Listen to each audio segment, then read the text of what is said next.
може да бъде нарисувана само от. И така сега, Иване, отново ти ми казваш на къде? Козел за 40 точки. Спазваш тази стратегия на трудните въпроси. Добре, ето го и въпросът за 40 точки. Сфера на познанието Козел. С каква благородническа титла остава позната в историята една от най-красивите жени през 18 век, Анна Констанция Козел? Каква е нейната благородническа титла? Се питам във въпроса. Иване? Да пробваме с графиня. Добър опит, верен отговор. Точно така, графиня.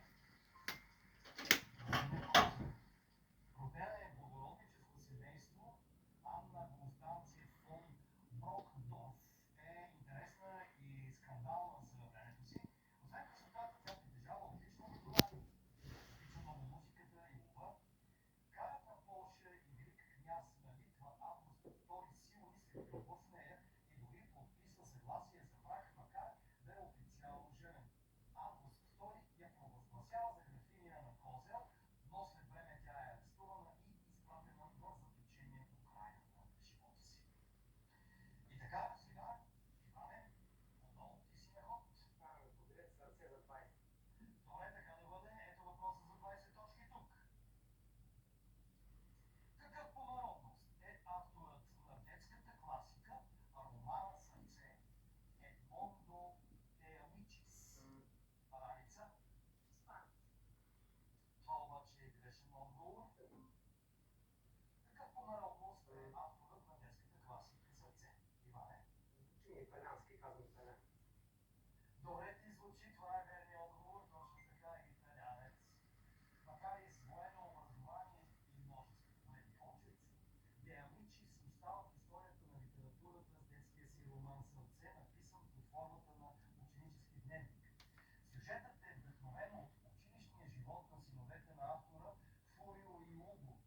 Книгата е написана в Торино и излиза в първия учебен ден на 1886 година. Така, Иване, сега на къде? И за 20. Пик за 20. Ето въпросът за 20 точки. Коя звезда от сериала Приятели може да се похвали с главна роля в хорър поредицата Писък? Илия? Дженифър Анистън. Това обаче е грешен отговор. Втори шанс за Ралица и за Иван. Коя звезда от сериала Приятели може да се похвали с главна роля в хорър поредицата Писък? По всяка вероятност не сте гледали, защото до сега да бяхте реагирали. Така че верният отговор тук е Кортни Кокс. Кортни Кокс влиза в ролята на репортерката Гейл Уедърс в всички филми от поредицата. Любопитното е, че тя се запознава с бъдещия си съпруг Дейвид Аркет на снимачната площадка на първия Писък. Въпреки че пътищата им се разделят, двамата остават добри приятели. В края на 2024 година Кокс потвърди, че ще участва в седмата част на Писък, която се очаква да излезе на екран през идната 2026 година.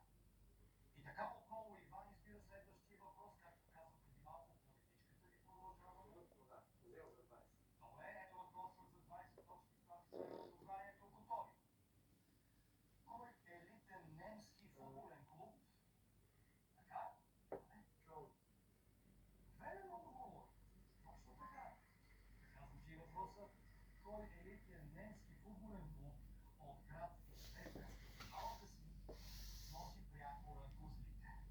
А иначе да се върнем на отбора, той притежава първия жив талисман в немското първенство. Това е Клозелът Хенес, така се казва, който е част от Кьолн от 1950 година и изобразен на клубната емблема. Той е кръстен на тогавашния футболист и треньор Хенес Вайсфайлер. Първото животинче е подарено от директорката на местния цирк. От тогава до днес козел на име Хенес е жив талисман на отбора и присъства на всеки домакински матч. Днес на служба в отбора